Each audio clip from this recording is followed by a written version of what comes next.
Good morning. This is the New York City Board of Standards and Appeals Public Review Session for June 10, 2019. Item number, we'll begin with rulemaking item, proposed rulemaking under the City Administrative Procedure Act draft rules. All right, in recent public hearings, we've seen that many people are not aware of how our commissioners review applications or the policies the board has had in place to ensure the transparency, integrity, and independence of its rigorous review process. As such, the proposed rule that the board will vote on tomorrow codifies long-standing policies the board has had in place for years and establishes procedures to ensure our commissioners adhere to those policies. In particular, commissioners do not communicate with applicants, opposing parties or their counsel, elected officials, or other stakeholders about pending applications.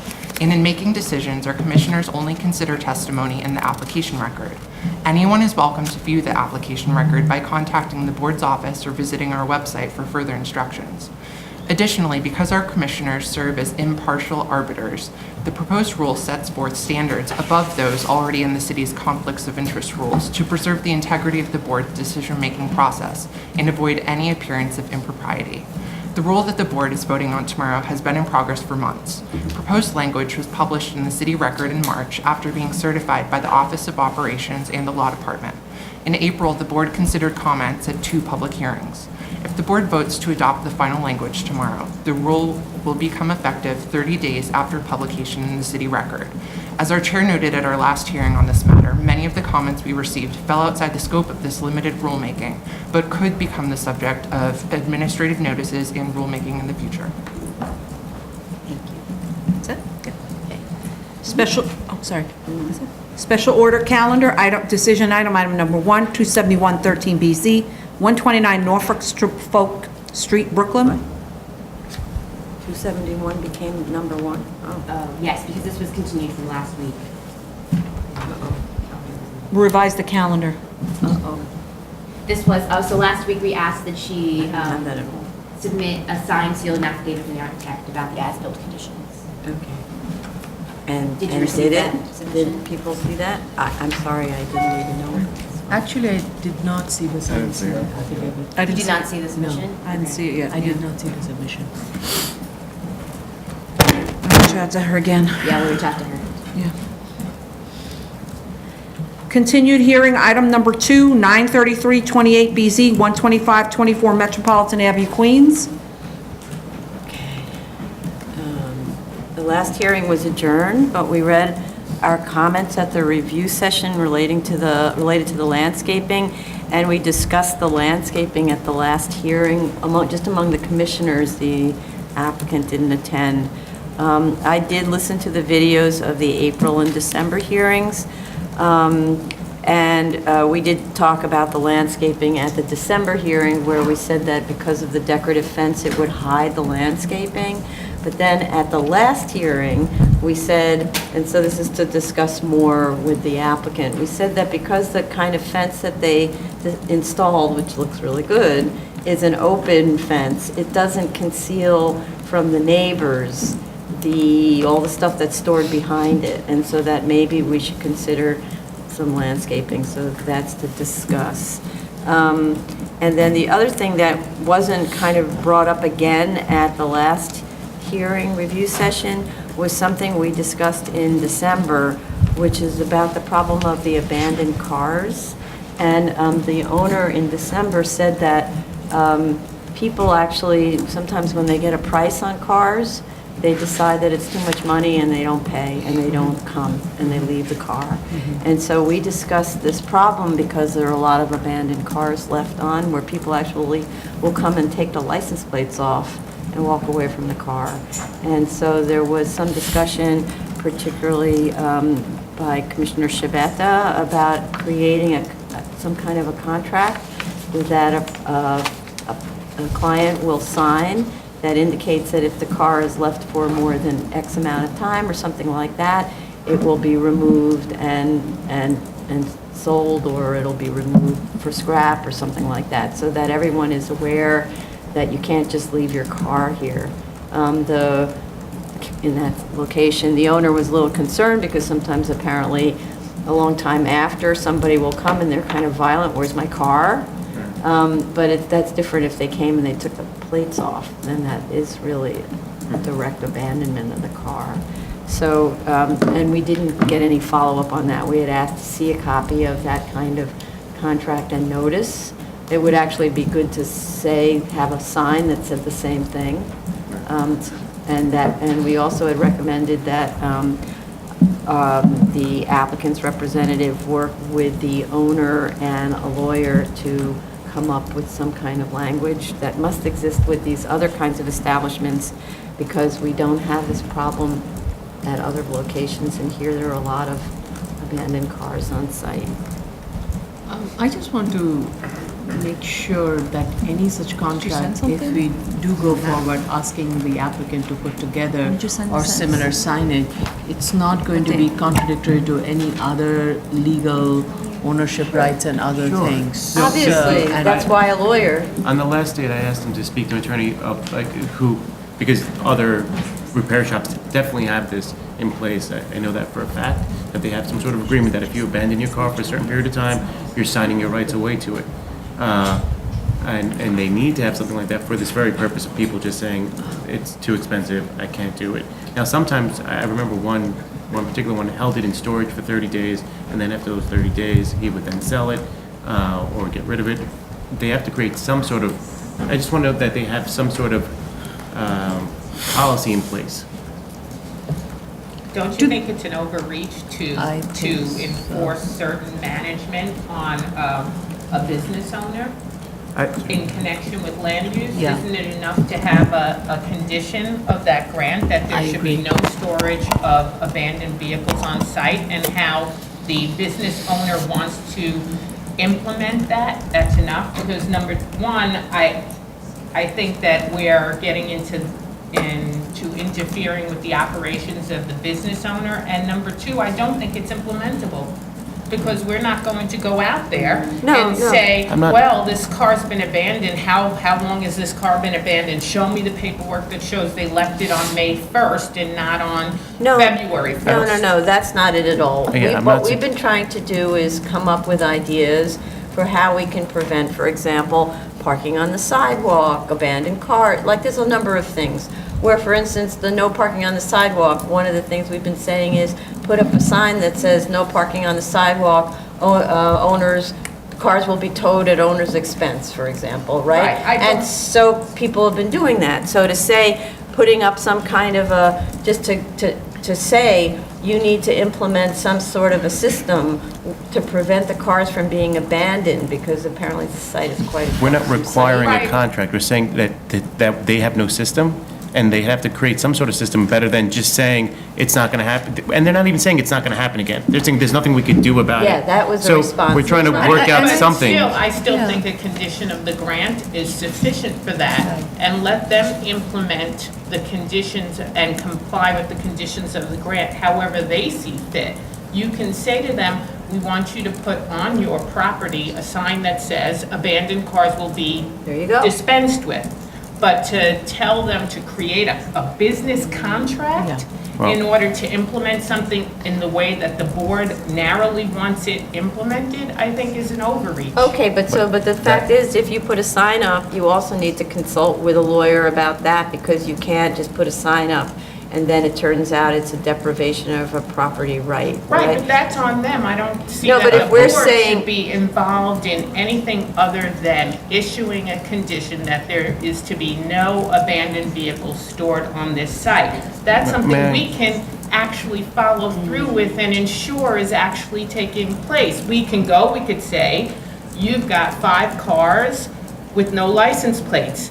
We're going to pull you in for a compliance hearing. But to then say instead, well, you know, we made you issue a contract that says you can hold a vehicle for no more than 30 days, means that now, instead of just going and saying, we think you're out of compliance because you've got 5 cars with no license plates, we now have to go, give us all of your contracts so we can No. review and Right. make So- sure that you Man. didn't drop this off 5 months ago when you only dropped it off 20 months ago, 20 days ago, and in actuality, anybody can alter a contract date. So Right. if they want to keep storing these vehicles there, all they have to do is This rub was out about the date. no license plates. This So wasn't my- Right, that's what about, I'm saying.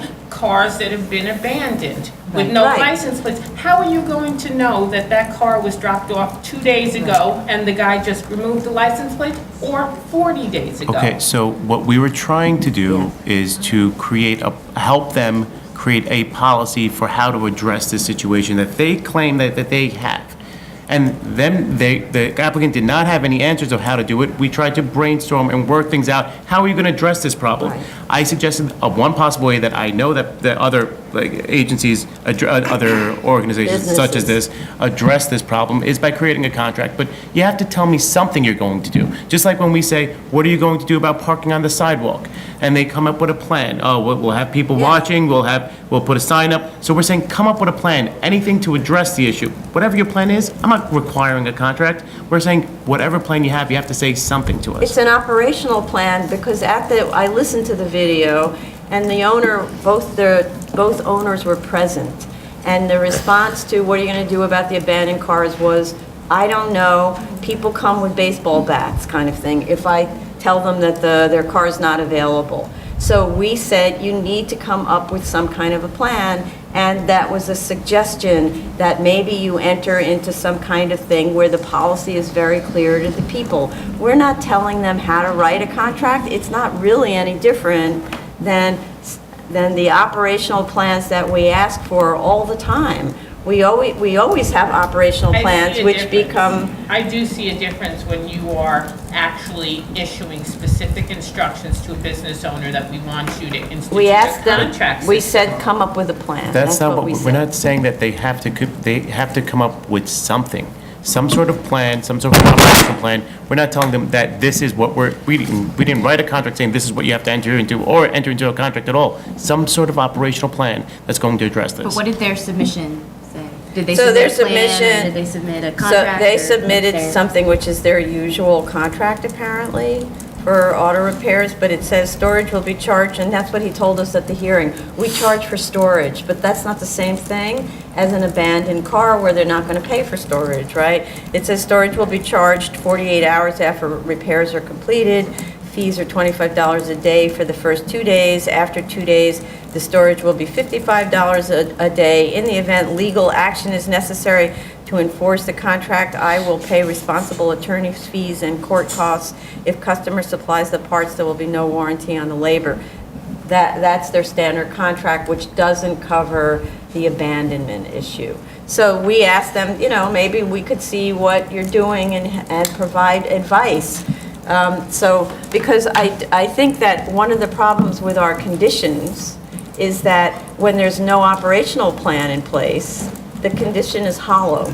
And to not have some ideas about how to implement the condition seems, I think what we're trying to do is accomplish the task, not send the owner off without any idea of what to do, and then when they don't comply, then there's a compliance hearing because they have no idea what to do. So that's how we came to the conclusion about no parking on the sidewalk, right? And in one case, we had an owner say, I can't put that sign up, no parking on the sidewalk, you will be towed at owner's expense. But in most cases, they're willing to put that sign up on the sidewalk. So that's not arguably, it's a contractual arrangement too. You come onto a lot, the sign says, abandoned cars will be removed, or something like that. That's a contractual arrangement. Right, I don't have a problem with that. I have a problem with specifying that they should have a business Okay. contract that we have no ability to actually follow up on, as opposed to put a sign up that says cars without plates are subject to being towed. And that's fine, because then we could see that they put that Put the up sign there. up. Okay, And right. we can go by and say, simply by looking, they've complied with this or they haven't complied. Okay. I agree with Commissioner Brown. But I think part of the point of me bringing this up is because it was not mentioned at all at the last review session, and I didn't want it to be sort of a Drop subject. drop subject, because it's quite important. And this is just kind of a reminder also, because when I was thinking about that, I remember a comment made by another one of our regular applicants that he thought that the subject was dropped because we didn't talk about it at the next review session. None of these issues are dropped when we don't talk about them at the next review session. We talk about a lot of things, and so the assumption is all of them have to be answered. So that's just a broadcast out there generally. Okay. If I'm not mistaken, this was an issue that the community board had with them as well. Yes. So for me, I'd really like to see some sort of operational plan that's going to address it. And something that's more than just like, oh, no, I'm going to take care of it this time around. I want to see Right. how and some sort of policy in place so that we can address the concerns of the community board. And Madam Chair, Yeah. just, I mean, historically, we've seen conditions that just say that there's no dead storage Right. permitted, and we've run into this situation, we have run into this situation, and that's typically the condition, because dead storage is just not permitted. Right. As an but- accessory, So so- that's one thing, but this is an ongoing situation, right? And so that's what I'm talking about, hollow conditions. We put in a condition, the owner has no idea how to implement this condition, says fine to the condition, and goes back home and does nothing about it. So unless we try to create solutions, we're going to see the same thing whenever they come back, however. But we should create implementable business solutions. Yes. Because Yes. providing a contract to us that says, which this Right, person right, can okay. actually I don't think print up and bring tomorrow, does not mean they're ever going to even use it. So you're going to sit here and you're going to feel comforted by seeing a piece of paper that because of the issue of violence at this site, this owner is probably never going to use because of the violence, or he's never going to act on it. So it's think not that's- addressing the issue here. And so rather than get into something that will ultimately be toothless, why are we going to address it in that fashion? I think we're I'm operating not under a sure lot of if assumptions. what we're asking for is gonna relieve them from, like, taking the vehicle the moment the license plate is taken off the vehicle. No. What we're asking for is simply, the conditions is still there on the resolution. In addition to that, provide us with some sort of evidence or clues, how you're gonna implement this condition. So we feel satisfied to put this condition on our resolution. It's that simple. Right. And if they want to come up with something, some sort of idea other than the contract, it's up to them. But Yeah. it should be convincing to us. Right. That's And all I I'm also saying. want to add that we do this in other cases where we have a parking requirement, right? Where we have off-site parking, we require that we see a lease that shows that there's parking. But that A lease is is a very- I contract. think that is very different. That's I don't a finding. Yeah. That's a finding for the grant. Yeah. That they have to satisfy, that if they don't provide parking on site, they have to show us that they are still providing the required parking because of the finding. It's not a finding for the extension of this grant here, that they have a contract in place that specifies to the owner that within a certain amount of days, they will be disposing of a vehicle. I think we're. That's totally different. I think we're focusing in on language here. I think that it's important to the board, as it was to the community, that this location be kept in good condition. One of those issues of condition is there's these vehicles that are being abandoned on the property. We're asking the applicant to find a way to make us comfortable that there's a policy that is going to address this issue. Now, whatever they come up with, they need to come up with something. And it doesn't need to be the contract. It doesn't need to could be the anything. contract. A contract is a Thing suggestion, else. as so many other Yeah. times we make suggestions Yeah. about how we can address a problem. So at this very point, just come up with something that can address the Well, problem. I'm glad And that you've reversed the idea of a contract. Okay. I don't think That's all that, I have wait, to say. at no point did I. I'm fine with you putting a hold on. policy in place. At no I'm point did fine I with that. say that I'm requiring a contract. I wanted the issue to be addressed. Now, and I also said it'd be a good idea, a contract would be a good idea. That's one way, that's something, I know that through my life, through my experience, I know that that's one way people address it. Now, I'm not sure where the idea came that I'm asking this to be a requirement. I'm not sure where that came from, but it certainly wasn't what I suggested. I think Thank it's, I you. think, I yeah, I think think we we've can move covered on, it. yeah. Right. I think we can move on. Move on? Yes. Hold on, regarding the fence, I haven't seen any material submitted on the structural issue of the fence. Have you No, seen? no, there was a long time It was a ago. long time ago. We went through an engineer's letter and They so on. submitted an engineer letter, yes, that said it seemed to be plump and in a stable condition. That's what it We said, and I mentioned this Well, maybe in we're one of the review confusing another letter. sessions. I said the report or the Yes, letter you're need to right. clearly indicate whether the retaining wall satisfies the requirements of the New York City Building Code for the intended use. That, And no, that's correct. No, because I listened to the videos. We did not get the you had a comment in modified. December, and you asked that the letter, you actually described very specifically the language that should be added to that letter. Yeah. And as far as I remember, we didn't get that letter. Okay. So, because, we haven't had a hearing on this since December, so we haven't had a chance to discuss these follow-up Yep, things, yep. right? Okay. Oh, no, I'm sorry, I was just looking at the submission to see if there was something new on that. Okay.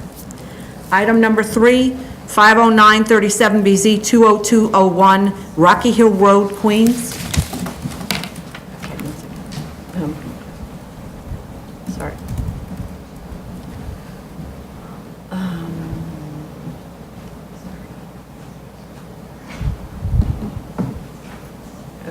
Okay. The plans were revised somewhat to respond to some of our comments, but not all. In particular, the notes on the drawings that are missing are resurfacing of asphalt, which can just be that kind of top layer that they put on. Repair notes are not shown that state that the entire surface of the doors, grills, walls, roll-down gate, and its enclosure, et cetera, be scraped, repaired, and repainted throughout, not only as needed. It says on the drawings as needed. That directs workers to patch jobs, like little bits of paint here and there. It needs to be the entire building repainted. And I want to be clear because it's still very unclear on the drawings. The fencing that is in the rear adjacent to the residential property, the part that's located behind the area where the fuel oil tank is, that fence needs to be opaque and continuous to shield the adjacent property from the use. I don't think that's what the drawings show, and I can't say it any clearer than that. Since there are no elevations of the fencing provided, the fencing is described as decorative aluminum fence, so I don't know what that is. I don't know if it's open or picket or stockade or what, it doesn't tell you. And for that matter, with respect to that above-ground fuel tank, I'm not really understanding why it's being stored adjacent to the residential property. There's another waste oil tank that's located on 47th Avenue frontage that is adjacent to the building and away from the residence. So I'm like, why aren't those two stored adjacent to each other? And the reason that I'm asking is when I look up what those fuel tanks are, there's a portion that's on top of the tank that's a vent. An vent implies to me fumes that are, there must be some need for the tank to be able to exhaust a little bit because it has fumes. And so the fumes then are wafting onto the residential property. And why is that necessary to be stored right up against the residential fence? And then we also asked for landscaping details with sections through the planting beds to show that the trees will be planted in the ground and that the work won't just be a curb and some topsoil, which is all that it says on the drawings. So we asked for a section detail, which is a very standard detail. And there's that shows there's a planting bed with adequate depth for the tree balls of a minimum of 3.5 to 4 feet.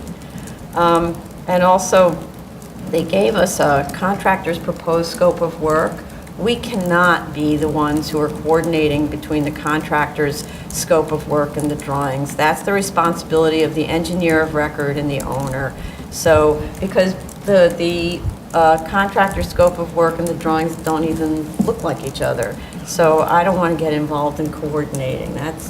the drawings control, and so the drawings have to say everything required to be done on them.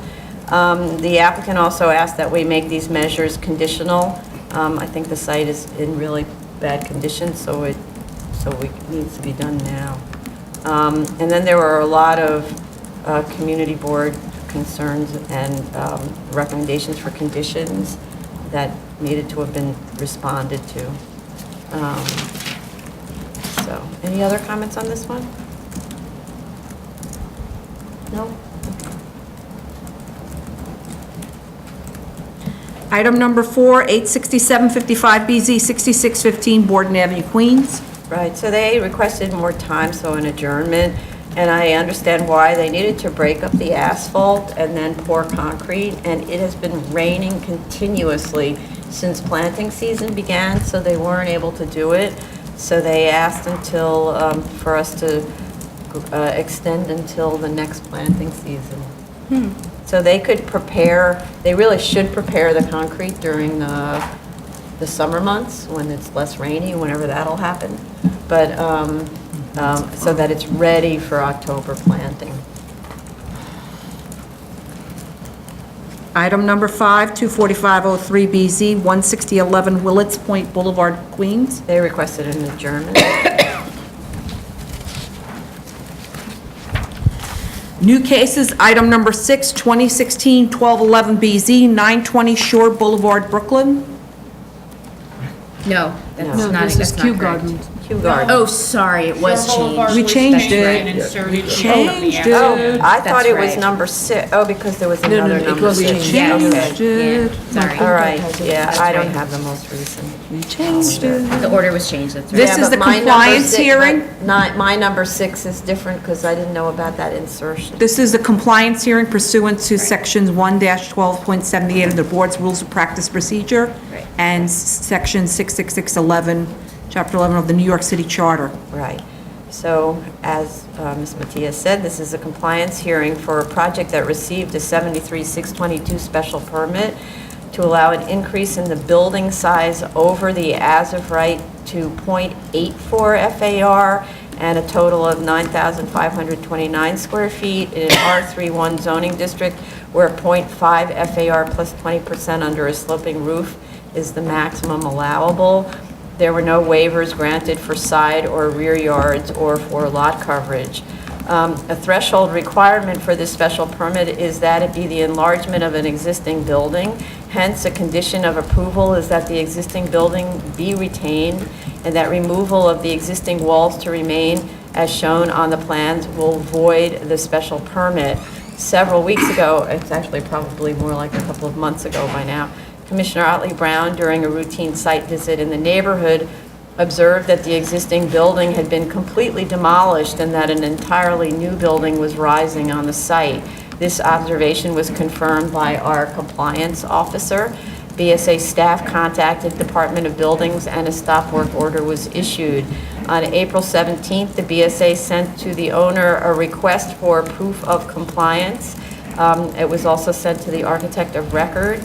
No such proof was provided, hence the calendaring of this hearing. That's it.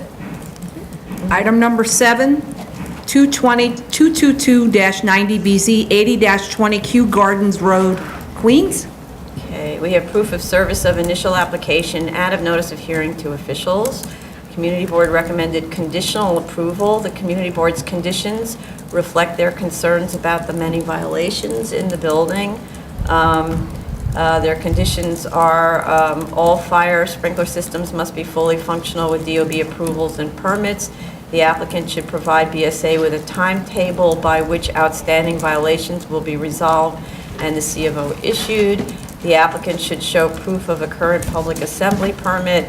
If there are noise or operational complaints in the future from neighboring businesses or residences, the PCE management shall address and resolve them expeditiously. The special permit should be limited to a term of 5 years to monitor resolution of building violations and issuance of required permits. So that was issued when the Community Board first reviewed this, which actually was in 2017. This is one of the applications where fire department at the time was requiring installation of the fire alarms prior to our determination on the application. So we had tried to set up a system with DOB and fire department that ended up not working very well, and so fire department has changed its approach. But to go back, so there are now, so all this time later, there are now 16 open DOB and 5 open ECB violations as of June 8th of this year. Nearly all of the DOB violations are for the elevator.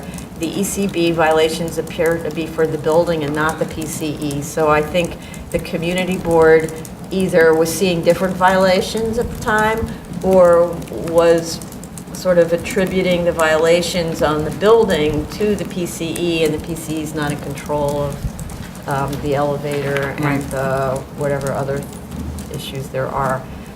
The community board did note at the time that they haven't had any complaints about the PCE. Let's see. The project manager reached out to the I'm sorry. So in terms of posting, so one of the things that we were trying to do is implement, and which we're about to implement, is a new requirement that all legalizations for PCEs, all extensions of term and extensions of time will need to post notice of the hearing prior to the hearing date. And we tried to reach out to applicants for this week's hearing who had those and to ask them to do that posting. And in some cases they were able to, but in this case they weren't able to because it's a new policy. I don't want to hold this application up because they weren't able to, and we haven't had complaints from the community board, and we didn't get any complaints here. Not that the neighbors would necessarily know about it, but and I believe that this is a PCE in a 3-story commercial building. 12-story office building. No, are we looking at Steinway or Kew Gardens? Kew Gardens. Kew Gardens. Yeah. Oops. Wait a minute. It's more than 3 stories. It's a 12-story office building. Uh-oh. I have been That's reading why I think you're reading Steinway. Steinway. That's why I was a little confused. What is going on? I'm sorry, that everything I said was about Steinway Street, so can you, so that is 156-06BZ, 28-56 Steinway Street. So why don't you restart? Okay, so we're, Call again. item number where 7 is that's even. 2220, It's your number. 22290BZ, 80-02 Kew Gardens Road, Queens. Okay, I'm so Let's try sorry. this again. This is just a mess. Okay, apologies. We have proof of service of initial application and of notice of hearing to officials. I didn't find in the file proof that the building occupants were notified by a posting in the lobby, which again goes to what I was just saying before, that we had requested that all of these extensions of term have notified by posting in the lobby in advance of the hearing, but because we just implemented this rule, I don't want to hold anybody up. And this is in the cellar of a 12-story office building. So community board did recommend approval, so that's sort of a cue that maybe there's no problems with this. We do have DOI since this is a new operator, and fire department issued a letter of no objection. I just have a question for the applicant regarding, it's a procedural, the application was filed more than a year after the expiration of the term, so if they could provide evidence that the use has been continuous since the term was expired in March 2009, and state that substantial prejudice would result without such a waiver as required by our rules, that would be very helpful. And then also if they could clarify the floor area of the PCE. And we have DOI. Yeah, Mark, the chair.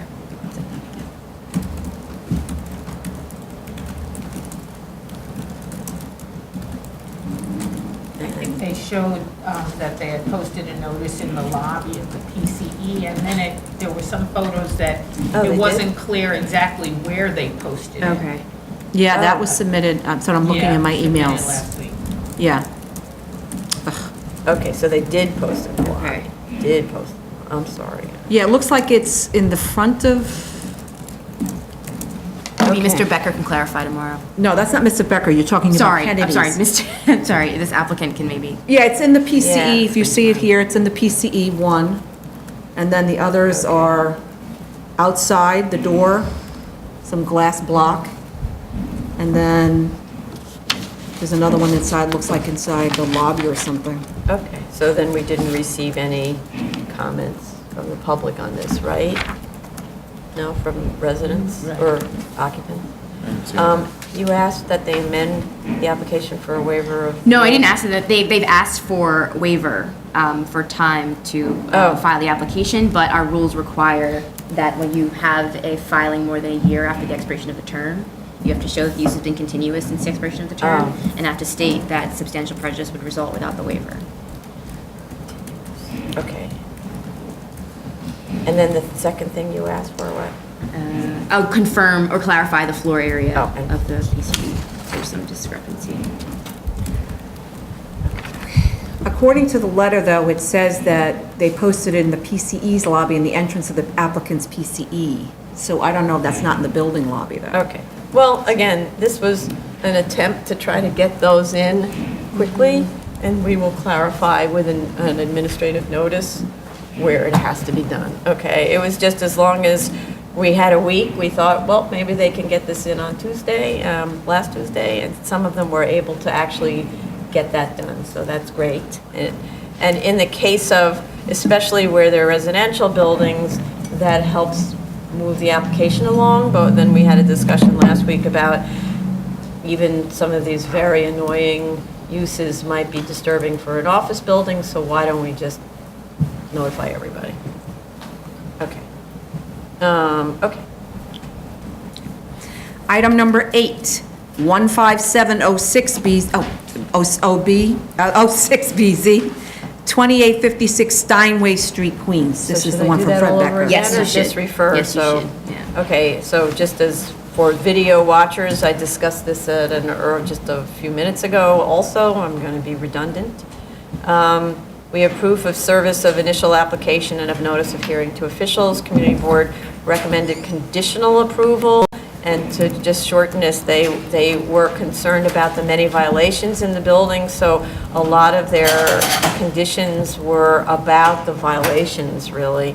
But because the community, this was first submitted in 2017, the reason for the delay was at that time, fire department was requiring that fire alarm systems be installed prior to our making a decision on the case.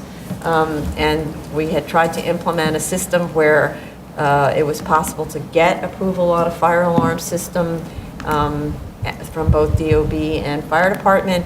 And a few of the applicants were able to do that and actually install the fire alarms, but for the most part, it wasn't really working out. So the program has changed, the approach has changed. Hence, 2 years later, so now I looked at, as of June 8th, there were 16 open DOB violations and 5 open ECB violations. Nearly all of the DOB violations are for the elevator, and the ECB violations appear to be for the building, not the PCE. So I think that the community board's concerns were about complaints of either other complaints or related to things that the PCE can't control. Yeah. Fire department submitted a letter. I don't know if you've seen it yet. No, I Of an didn't. objection. Oh, still has, okay. Yeah, the fire department, in part, has said, this establishment has been existing since the original BSA special permit on January 13, 2004, and to date has never obtained a C of O or an operating permit from the Department of Buildings. The alteration application, and they give the number printout attached, was approved on March 2004, and place of assembly was approved on March 19, 2004. The department objects to the extension of the special permit for this application. In order for our department to support this application, we would need a detailed timeline of when the applicant and building owner will obtain a C of O and operating permit for the PCE. The Bureau's licensed public place of assembly has issued a violation order, E469196, copy attached, for failure of obtaining an operating permit. Based on the above, the department respectfully requests the board does not render a decision on this application, and then they attach some documentation from 2004 and the violation that they issued. Okay. And this says, place of failure to obtain C of O, place of certificate of operation, place of assembly permit, and provide floor seating plans approved by New York City DOB as required by in the sections of the code, of the building code for the following locations. Second and third floor occupancies. Okay. No PA, Fort Worth. With, okay. Okay, and again, so this one also was not able to post in the building, or this one was not able to post in the building in time to notify the occupants of this 3-story commercial building. Okay. Appeals calendar decision items, number 9, 2018 23A, 2018 24A, 29 and 31 Herbert Street, Staten Island. We received the deck. What I've copied. 2018, 23A, 2018 24A, Herbert Street, Staten Island.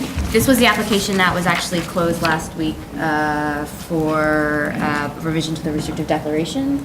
oh, And they submitted a revised restrictive declaration with the new Exhibit C that shows the. Oh, right. the yeah, extent and I of think the- that was fine, I did see the Okay, exhibit. great. I didn't see it in here. Great.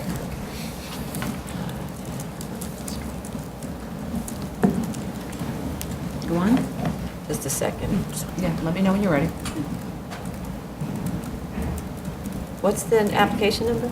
2018, 23A. 23A, and 24A.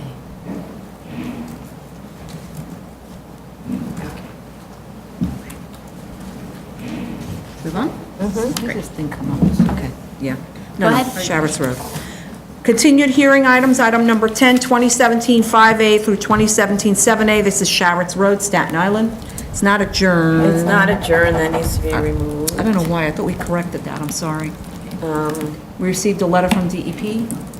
Right, oh, we did? Oh, okay, Yes. that's all we were waiting for. Yes, yes, we received it as of, we just received it? 5:30.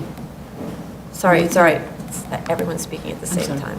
May 30th, we received a letter from DEP saying that no existing water mains or future sewer crossing the existing privately owned and mapped lot of Lot 40. That was one of the things. No, but then the next line is applicant must submit a plan showing the available water for the proposed development. Yep. DEP will continue to review upon receiving. That's not a sign off. That, I saw that one too, 5:30. No, I didn't say it was a sign-off, I said we received a DEP Oh, letter. okay, a letter. Sorry, correspondence, I should Yeah, say. yeah, not- okay. not- So we don't, I we're didn't still mean to- waiting for the sign-off is the problem. That's been the ongoing problem. DEP, I don't think, had that question before about the available water on their last set of comments. So this adds to it, and I get the impression that that's something new that they're implementing because it's a second time we've seen a letter asking about the water connection on these sites. Which I could totally understand. It's a whole issue about how you access water. So, and we also wanted a note added to the drawings stating that assuming sanitary storm sewers and water mains are located on the fire access road, they shall be maintained by the owner and not New York City. That was supposed to have been added to the drawings. We didn't get any revised drawings. Yeah, they're supposed to show some kind of internal water thing with the DEP, so.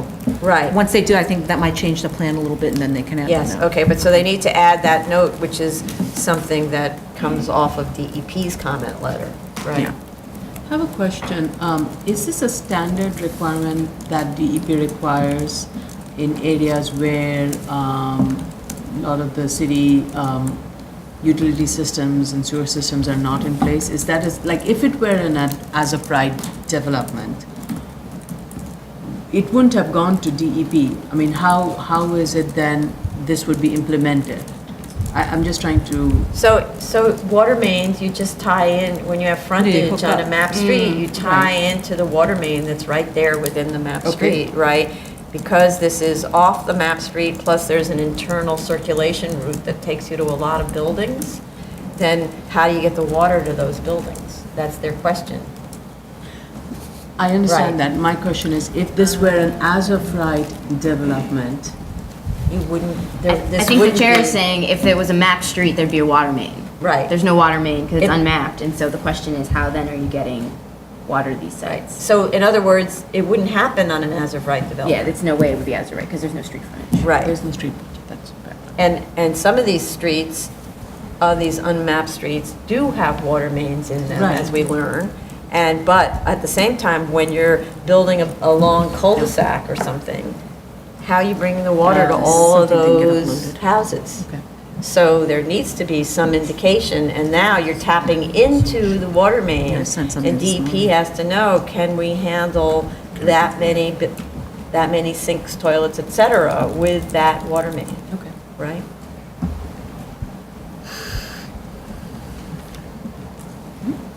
Next. Item number 11, 2017-59A, 3857 Ocean View Avenue, Brooklyn. Unfortunately, there was a March 13th letter from DEP that was not uploaded into the SharePoint. So I take responsibility for that because it was delayed there- from getting to the So applicant. is it a March 13th sign-off? No, it is not No. a sign-off. Still reviewing. Okay, so. Yeah. Because. They need a map of the city of, they're saying that requires the applicant to submit a house connection proposal. They need a map and a copy of the status of the street and a copy of the CCO. It says, "It is anticipated that the proposed sanitary and storm connection and water connection will be maintained by the owners and not the city of New York." So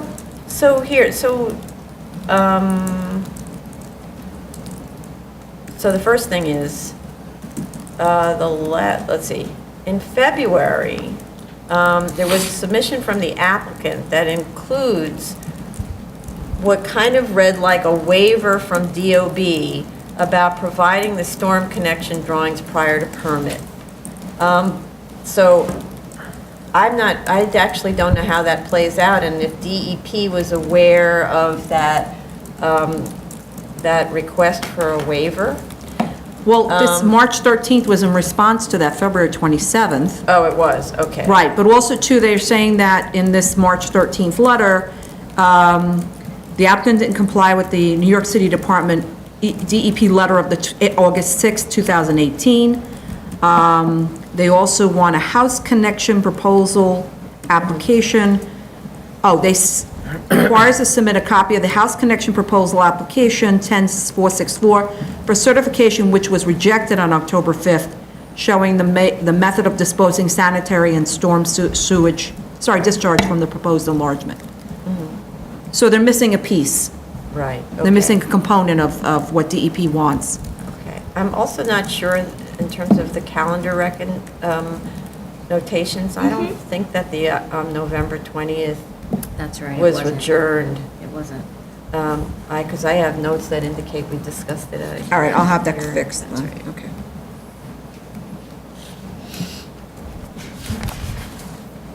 Okay. Move on? Yeah, Item number 12, 2017-202A. There's an adjournment on this. yeah. Item number 13, 2017-323A, 108 Crook Avenue, Staten Island. This application's being withdrawn. Yes. They learned that they could do it as of right. They Oh, right. had the The GCL objection was 36 removed. removed, yeah. Item number 14, new cases, 2018-47A, 45 Case Avenue, Staten Island. Okay, this is a common law vesting case, sort of. So, let's see. We have proof of service of initial application and of notice of hearing to officials. Community Board recommends approval with one abstention. DOB provided a letter stating that the permit was validly issued. This is an extremely, I must say, badly stated application, and it took me a long time to figure out what is going on here. And what is happening, I believe, is actually the following. Apparently, prior to commencement of construction sometime in 2009, there was an existing 2,878 square foot house, which I'm guessing, just by looking at it, was built prior to at least 2004 and may have been built a lot before then. It had one side yard that was 18 foot 6 at its widest point, with a one-story garage and another 26-foot wide side yard with a porch. This is a corner lot. Both porch and garage may have been permitted obstructions in a side yard at the time that they were built. No way to know that. No, and I didn't check whether they're currently permitted obstructions. They may be.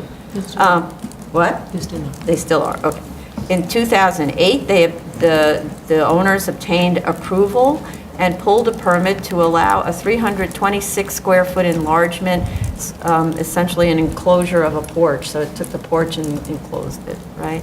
That drawing, the 2008 drawing, shows the enlargement pulled back 20 feet from the long side lot line that's perpendicular to Case Avenue, and 11'6" from the short side lot line that's perpendicular to Norman Place. The Z1 drawing of 2008 cites to Article 2, Chapter 2, side yard requirements, 23-141B. Unless I'm missing something, this site is a corner lot bounded by Case Avenue and Norman Place in an R3X zoning district within the Special South Richmond Development District, which was established in 1975 and which has included the site since that time. The 2005 and 2010 versions of zoning map 33B, which are the only ones that exist between in that time period, also show the site in a 3X within the South Richmond District. The site does not sit within any special purpose sub-districts, especially not the LL sub-district, which has a different side yard requirement than the rest of the district. Section 107-462, which is the South Richmond District Regulations, and which was last amended in 2006, so therefore applicable to a 2008 application to add an addition, requires for corner lots one side yard of at least 20 feet in width, and for a two-story house, which this is, a second side yard of 5 feet. So the addition, if built according to the drawings, complies with section 107-462 because it didn't, at the time of its construction, or even today, increase the degree of noncompliance of that side yard, that the long side yard, which had its narrowest point, its widest point of 18 feet. So, I don't know what DOB's objection is. It seems to be having an objection about a change in the regulations in Article 2, Chapter 2, which is inapplicable because we're in a special district. And, you know, the only thing I can think of is that the architect didn't know that that the building was subject to these special purpose district regulations, and so made the wrong argument before DOB. But as far as I can tell, there's no reason to be here. Right, I agree Right. with you. This application was extremely confusing and trying to piece together various pieces. And my only question is when I look at the regulation, and I know that's not before us, but I just want to put it on the record, that when DOB did approve the 2008 plan, the zoning regulation, first of all, in terms of the permitted obstruction and the corner lot having to have a 20-foot side yard, all of those, none of those have changed, first of all.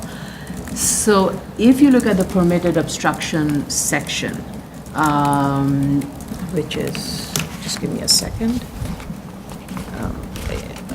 In that, it says terraces and porch, unenclosed, is permitted as permitted obstruction. However, when DOB did approve it, if you look at the 2008 approved plan, when DOB did approve it, they approved a plan where the plan clearly says proposed enclosed porch. So DOB approved an enclosed porch as a permitted obstruction in the yard, in the rear yard. Really? But it doesn't say, it doesn't cite to the permitted obstructions. That's just an affectation of the architect saying, that's how I'm doing the work. Unless he's citing to a permitted obstruction rule, That I don't, that I didn't, I'm just going by what the DOB Yeah. approved sign, and this was not a self-certified plan. This was a plan that was reviewed Right. by DOB. So if DOB did approve this, they approved it knowing that this was an enclosed porch, which is not permitted, but Right. DOB signed off on it, so. Yeah, but for me, it's clear that they were complying with the yard regulations because they pulled the porch back away from lining it up with the house. Right. 20 feet. It's a very intentional dimension there. It says 20 feet. And why would you do that? You would line it up with the house, right?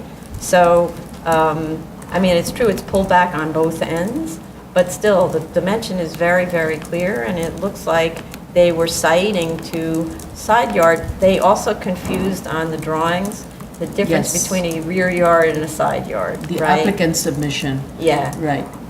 right. So that needs to be corrected. No, on the drawings, you can actually Right. see, it's yeah, actually I know on the which- PW1 or something, where they mix up side yards and rear yards. This one.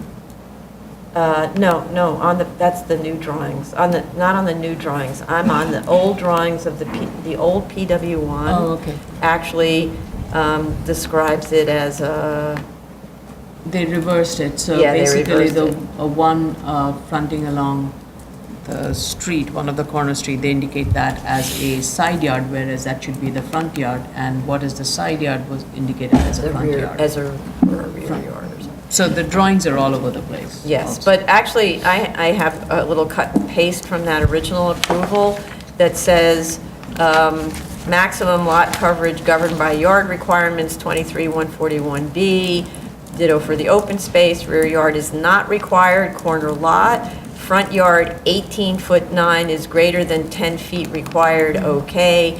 Side yard 20 feet provided, minimum required 20 feet, okay, so it says it. And side yard 11'5" provided, so.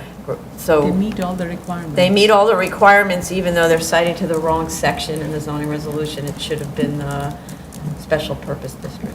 So, kind of, just to sort of help out the architect, if they brought a copy of a Sanborn map to show that that house existed way back when, so it was built as non-complying as to, or so the only thing I can think of, but DOB didn't bring this up, is that the side yard previously had been complying on the short side lot line, so bigger than 20 feet, and then they filled it up.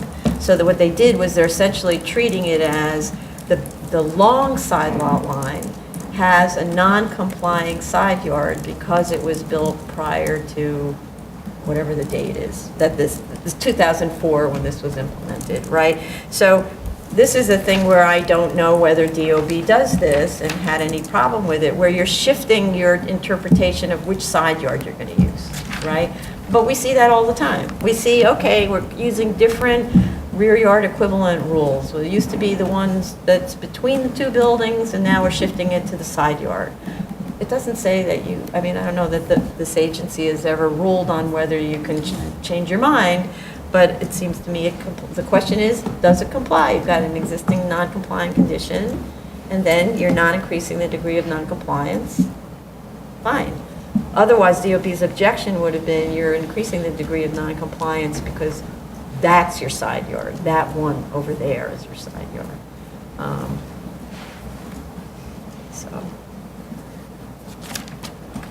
Okay. Zoning calendar, continued hearing items, item number 15, 23115BZ, 5278 Post Road, Bronx. They requested an adjournment. Item number 16, 2016-4465BZ, 129 Anderson Street, Staten Island. This is being adjourned. Yeah, so they requested an adjournment, and I want to say this is the third adjournment, and therefore, and the last hearing we had was in September, so that we need to send a dismissal warning letter, certified mail, owner, and applicant's representative. Item number 17, 2017-246BZ, 6163 Crosby Street. I believe this is being withdrawn. Yes, without prejudice. Item number 18, 2017-265BZ, 318, 320 54th Street, Brooklyn. Yes, they requested an adjournment to amend the application, so there needs to be a modification to make this work. Yeah, This is, right, but they made a submission, but we can't, yeah, it's not enough time for us. She did that quite late, it's not enough time for us. Keep going. Item number 19, this is 2018-8BZ, 1820 Cropsey Avenue, Brooklyn.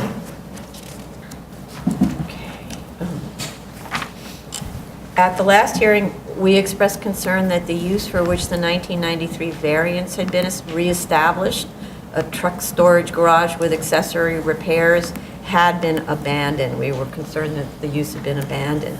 The new materials provided are silent, actually, on any history of use, and don't go into any of the issues we discussed at length at the hearing about how the fuel storage operation might have or might have not conformed to the terms of the grant.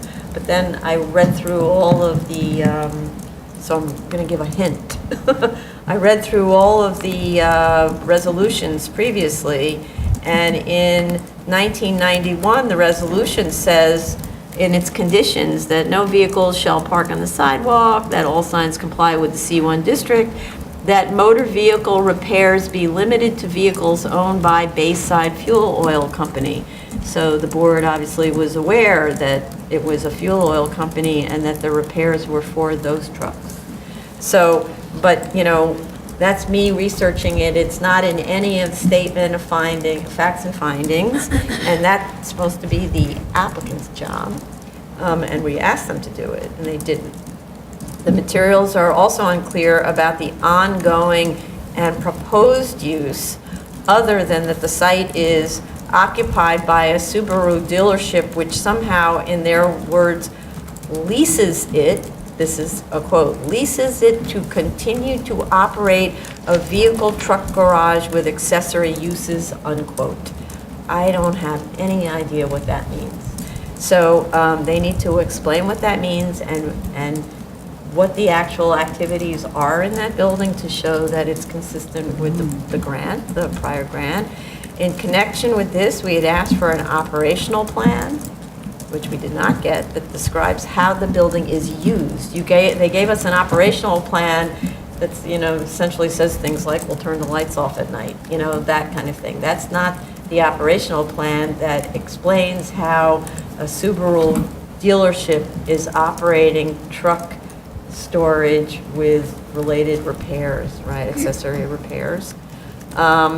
So one of the reasons that I'm asking is there are, since the 1993 drawings, they added inside of an area that used to be the repair area, they added a lot of offices.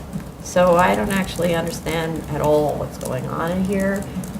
Is it really more of a commercial building where they store the trucks? I mean, I just don't know what's going on. The community board, and one of the reasons I'm bringing this up, this community board was really concerned that this would turn into a general vehicle repair shop, which they did not want to see. I think it was also a community neighborhood representative.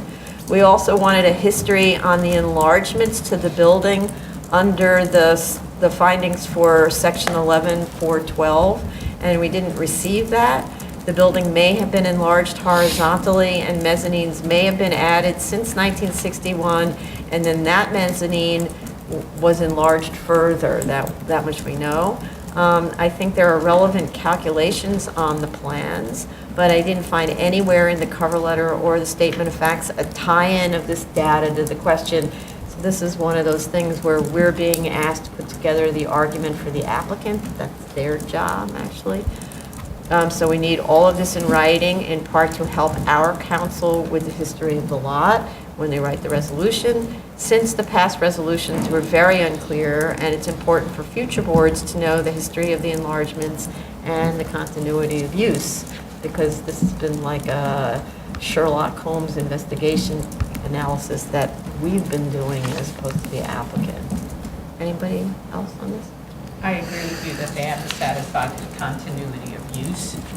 Aside from the lease, there really is not a continuous period that is unbroken, because without that lease, you still have gaps from 2003 to 2007, and then again from 2007 to 2012, and then from 2014 to 2017. So they need to find something else to fill that gap, because a lease is not actual use, it's a right to use. Regarding the repair of the cracks in the perimeter wall, they submitted 2 sets of photographs. It's kind of a comparison showing one of them showing the cracks, the other one is not showing the cracks. So I appreciate that, but we need a statement or a letter from the project engineer who witnessed the repair, indicating that the repair is done based on in compliance with the applicable New York City building code and to ensure safety of the building and the public. So if they can get us this statement, that would be helpful. Also, they talk about maintaining landscaping, but where is the landscaping? It's not on the plans, and it Yeah. isn't in person. Right? Not I don't even know where you would put it, actually, except maybe in the rear. Right, I think what they said is they're going to clip the weeds. That means stuff growing through the cracks in the sidewalk.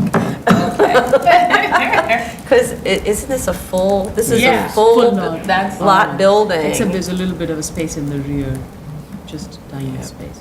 It's just enough to walk. I don't even know if you can get back there. I think if they could submit payments that were received in furtherance of the lease, I'd be satisfied with the continuous use.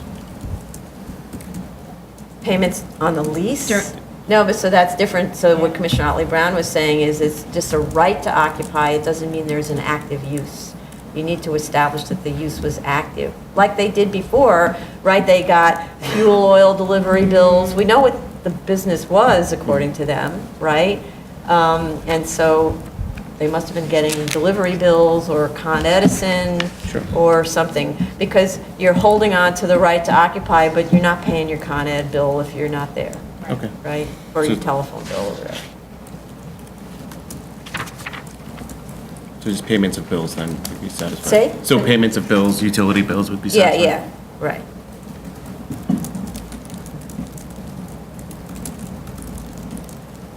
Okay. Item number 20, 2018-25 BZ 109 Wortman Avenue, Brooklyn. They requested an adjournment. Item number 21, 2018-48 BZ 5205 Highland Boulevard, Staten Island. My only open issue with this application is the fence around the oil tank storage area that is adjacent to the park, and which on the previously approved drawings was shown to have been landscaped, heavily landscaped, right? That's the only place, based on information we have and photographs, with a 4-foot-high fence, whereas everywhere else that's adjacent to the park has a 6-foot-high opaque fence. So at this really unsightly storage area, the fence is low and the slatting system transparent, with trash located between their fence and the park's fence. So you're looking at just a total mess. It looks terrible, and there's two photos taken in the summer, and you can see everything stored back there from the park side. So that fence should be 8 feet high if permitted by code. The park's fence is probably more like 10 feet high, and be opaque, and the debris cleaned from behind before installation. So, this is one of those things is, I'm always looking at the impact of these uses on everybody else. And this is a public park, it's an impact on really everybody else. So I'd like to know if there's an intention, because it's shown on the drawings, but then they haven't moved it, of relocating that pole sign that sits adjacent to the park, of relocating it to the Arbutus corner. It says to be relocated, but it doesn't actually, they haven't done it, and they've sort of done everything else. And also, just a reminder that this application also includes the addition of a 6-foot by 11-foot-6 attendance booth being added to the existing building. So that's part of it's a tiny addition, it doesn't go anywhere near the 50% maximum. Because this was 1948, no, sorry.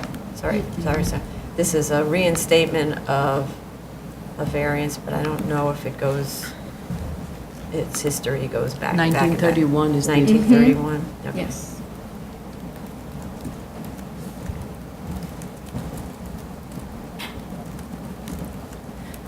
Next one. Yeah. Item number 22, 2018-96 BZ, 145 Ludlow Street, Manhattan. Okay.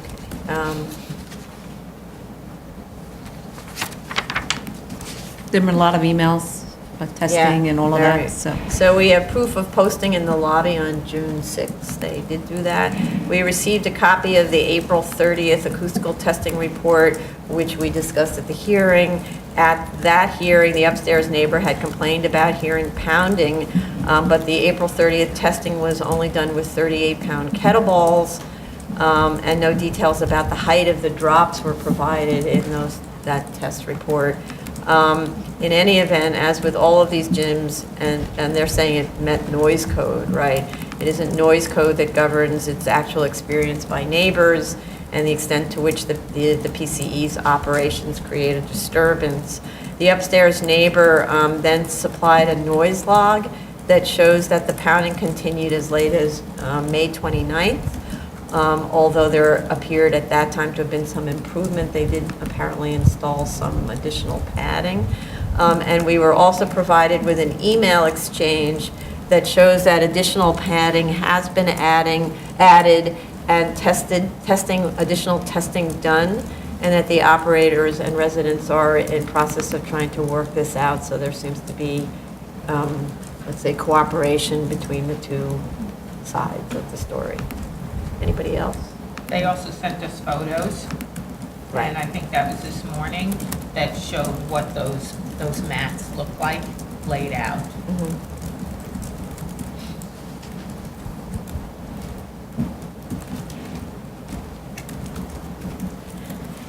You want? Yeah. Item number 23, 2018-140 BZ, 100-03 North Conduit Avenue, Queens. Okay, so it looks like the main open issue is DOT, who provided many comments on the layout, especially of the curb cut locations. I didn't find in the record an actual final sign-off by DOT about the layout, and I don't want to use an email trail that I don't necessarily follow as the sign-off. We need DOT sign-off on the final drawing that was provided to us by the applicant, because DOT was saying, you know, move the curb cut from here to here and all of that, and it's not clear to me whether they agreed to leave the curb cuts entirely alone because they got a Con Edison letter saying we're okay with the manhole covers. I also think so Con Edison says we need access to the manhole covers, right? The manholes are located right in front of the curb cuts. So on those times when Con Edison has those manhole gates, and there's guys working down there sometimes for days or even weeks at a time, I don't know whether they need to get into both manholes simultaneously. Sometimes that happens, which means then there will be only one access to the garage, to the gas station, so, which would be from the side street. So, you know, I don't really know about how great of an idea that is. It's just watching Con Edison at work, and some days the gas station will be completely inaccessible or almost inaccessible. And DOT had said we don't allow curb cuts in front of manhole covers. So, okay. Item number 24, 2018-141 BZ, 110-3768 Drive, Queens.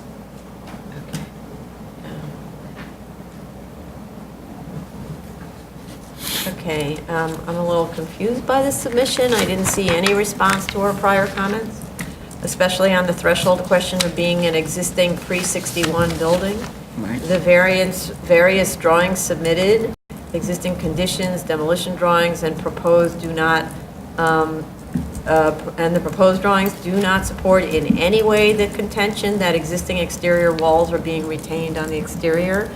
To make it simple, the proposed building is a simple rectangle at the first and second floors with side yards at 12 feet and 8 feet, a 25-foot front yard, and a 30-foot rear yard. The existing building is irregularly shaped with a 9'7" side yard and a jogged 12'3" side yard on the west side, and a 10'6" and 9-foot jogged side yards on the east side. If you were listening to those numbers, none of them match the existing Right. locations. A 40-foot also has, the proposed also has, I'm sorry, the existing has a 40-foot 5-inch and a 30-foot 10-inch jogged rear yard, and two 14-foot long portions set back 25 feet 1 inches from the front lot line. So rather than standing on ceremony of 1 inch versus 3 inches and so on, I gave the benefit of the doubt that there are some minor dimensional errors. There is only a 15-foot long section left in place on the west side, and two 14-foot long portions on the front being retained. And if I were giving even more latitude for dimensional inaccuracy of 10 inches, but there might also be a 23-foot length at the rear being left in place for a possible total at the first floor of 66.67 linear feet out of a total of 241.21 linear feet being retained, or 27% of the exterior walls retained on the exterior. The second floor has similar, more extreme issues due to the smaller existing floor plate. The claim that by the applicant that these walls are somewhere retained on the interior is not at all supported by the floor plans. In any event, that is not the standard. 50% of the exterior walls must be retained on the exterior to constitute an existing house. The cellar doesn't count towards this. This has been the standard for several years now to ensure that there is an existing building to be enlarged. The request is also to allow a 10% increase in lot coverage. Given the scale of this house on its lot, a lot coverage and frontage study should also be provided. It's a very large house. I don't see any reason to continue with this review. The instructions were clear the last time, so I'd really recommend an adjournment because unless the architect needs help understanding what we're getting at, but you need to make the threshold. And I just want to add that if the architect wants to demolish the building entirely, there's no prohibition against doing that for an as-of-right project. That would yield a 4,250 zoning square foot house plus a 2,175 square foot attic with structural headroom of 7'11". So we're talking about a very large house, not to mention the full cellar level. And that's a very big as-of-right house, so that they don't want to be forced to hold on to the exterior walls, which the design of the house says they want to do a large rectangle that's very classically designed, then as-of-right allows them to do that very handsomely. So, just suggesting. I think my confusion was trying to understand the dimensions of the side yard while you said you don't. And when I compared it to the existing side yard dimensions and what is being proposed, I don't see how some of these existing walls that are shown as intended to be retained can be retained. So just to give you an example, the two side yards currently, one of the depth is, the narrowest depth is 9'7" and the other one is 9 foot. Whereas the proposed, the depth of the side yard would increase in one of them from 9'7" to 12 foot. So the 9'7" wall, therefore, for it to show that it's existing, is not existing thereby. And then the other side yard, which is existing as the narrowest portion of the side yard is 9 foot, that's the portion of the wall that is to be retained. The side yard is going to narrow to 8 feet, so that means that existing wall is not being retained. So there's inconsistency in what is being shown as a side yard, proposed walls to be demolished or to be retained, and Yeah. I agree. I think this has not addressed our comments, and I think we should just adjourn it. Yeah. And I do have to say, if they want a big house, build a big house, has it right. You can build your rectangle, looks like a palace, et cetera, et cetera. Okay.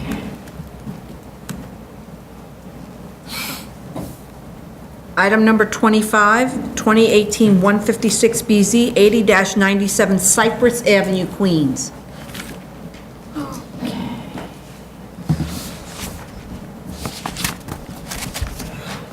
it's okay. The application has been revised to combine variances under 7221 with modifications under 73-623 special permit. We can see whether this combination actually makes sense as we discuss the case. Obviously, if a variance is needed to make a special permit waiver possible, then the two requests can't be decoupled like that, or then you can't use a special permit for the thing that needs to be varied. So I'm just not really sure yet, and we can work that out.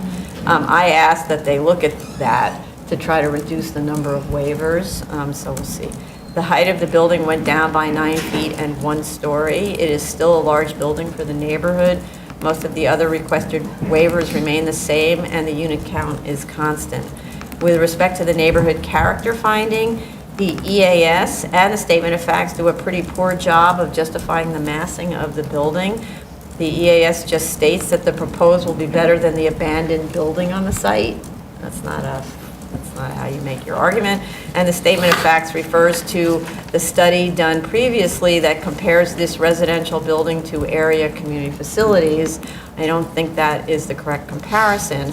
What I do find interesting, as again a hint, about this site is that it is at the end of what's effectively an island that's surrounded on 2 sides by open space. It's kind of all cemeteries and greenery and so on, and so it sits at the edge of an island. If there were some serious efforts to landscape between the low-scale residential area and this much taller building, that might mitigate the impacts of the height, that it would be sitting within that green area, so kind of in a forest. That ties into this discussion we had at the last hearing, that they need to provide a better buffer area between the parking lot and the adjoining homes, which wasn't addressed at all in this last submission. The idea was to put more of the parking underneath the building and to provide better landscaping. And so therefore, in addition to that, I don't see why we're still seeing a driveway going from Cypress to 59th Street. We discussed that at the last hearing and determined it would be very disruptive to the community on 59th Street because they're going to be having vans, and the vans will just find it easier to go to 59th Street, and then you're adding a lot of traffic to a very narrow, very quiet residential street. And we're talking about doing this for 19 parking spaces.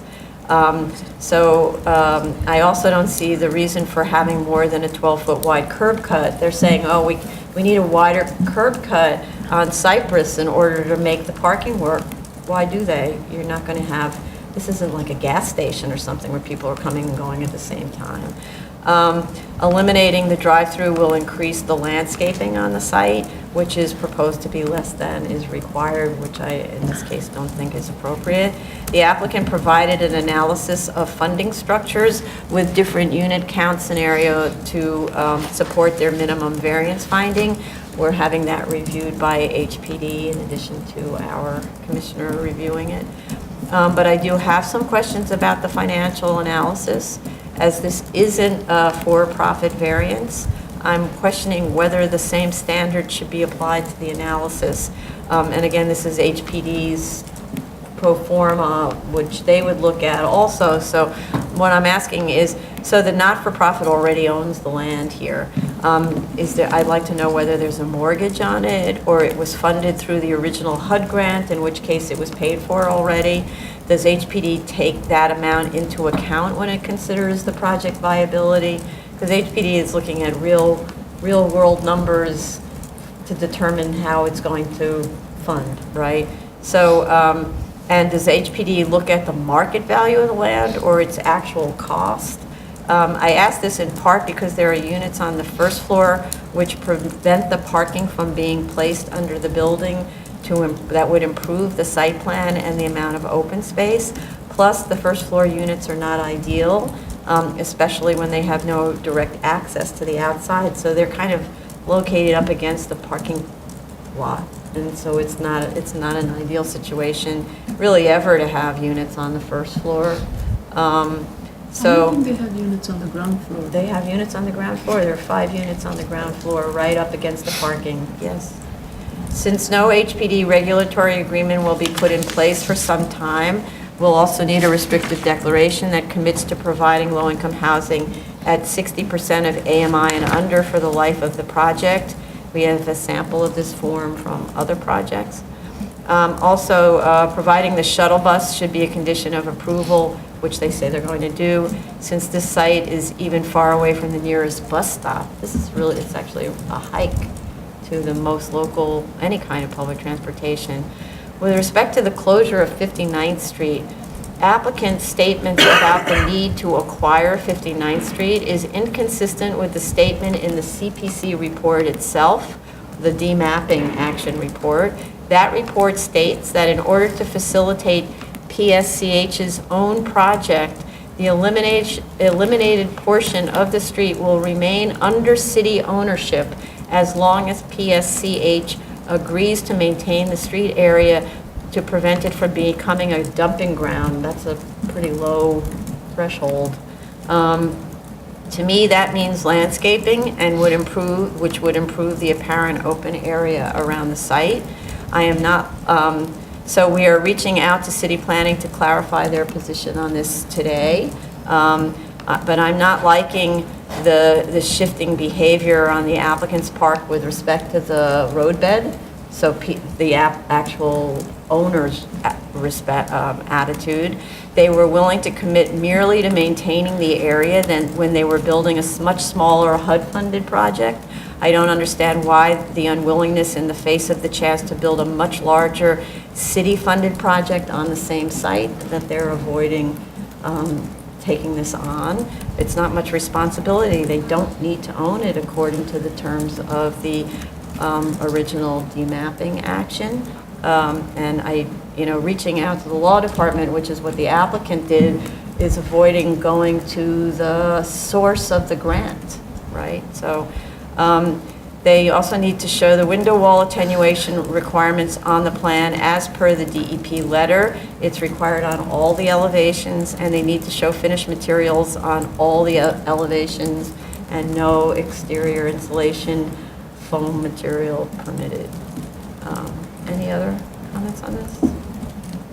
So they gave us several scenarios to answer the minimal variance question, with the idea that they felt that a project should be able to be fully funded with no funding gap on the one hand, and also have a positive cash flow after debt service for the first 15 years of existence, according to what they state are HPD guidelines.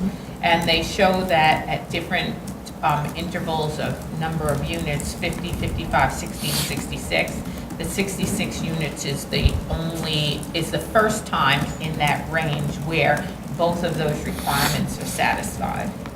And so I felt fine with that, but it'd be great to get the additional information, the backup information from HPD as to how they analyze the costs and market value and that information.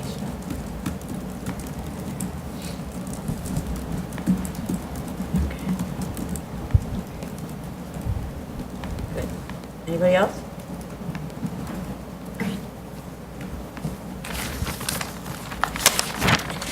New cases, item number 1, 2017-12BZ, 750 Grand Street, Brooklyn. This is a PCE. Right. Yeah, and it's a legalization that opened in 1999. No, it doesn't say that. Okay. Not before there was that special permit. We have a proof of notice of hearing to officials and neighbors, and proof that the building residents were notified of this hearing with a posting in the lobby. Community Board recommends approval. We have DOI. With respect to the fire department sign-off letter, I note that this, again, is one of the remaining applications because it was filed in 2017. where fire department recommended that a PCE requesting legalization install a fire alarm prior to our deciding on the case. Fire department has since changed its procedure, as I've said. But we have a letter of recommendation from fire department's fire alarm inspection unit stating that the alarm has been tested and accepted. So unless I was misreading the letter, I'm a bit confused by fire department's recent conditional letter of no objection that they issued on Friday. They may not have been aware of that letter of recommendation from the fire alarm unit that was issued earlier this year, I think, actually. With respect to ADA access, I'm curious how this entire building operates. The first floor, which is office space, is accessed by 7 steps up. The cellar, which is where the PCE is located, is also via a staircase. So all disabled accessing any of the commercial uses in the building have to use the residential lobby for an elevator. So I'm actually just curious about how this works. I mean, if this was in a manufacturing district, that's life in manufacturing buildings, but it's in a C4, so just curious. That's also for deliveries, it's for everything. Anybody else? Yeah, they're just missing a FEMA map. I didn't see it. FEMA map? I didn't see a FEMA map in the folder. Okay. Also note there are some inconsistencies in the amount of floor area stated in the application, and also there's a typo on their plans. It says Grant Street.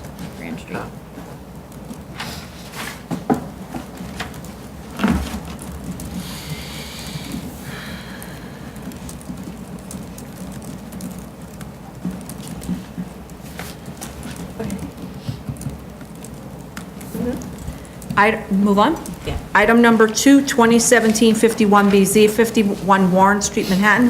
This application's been withdrawn.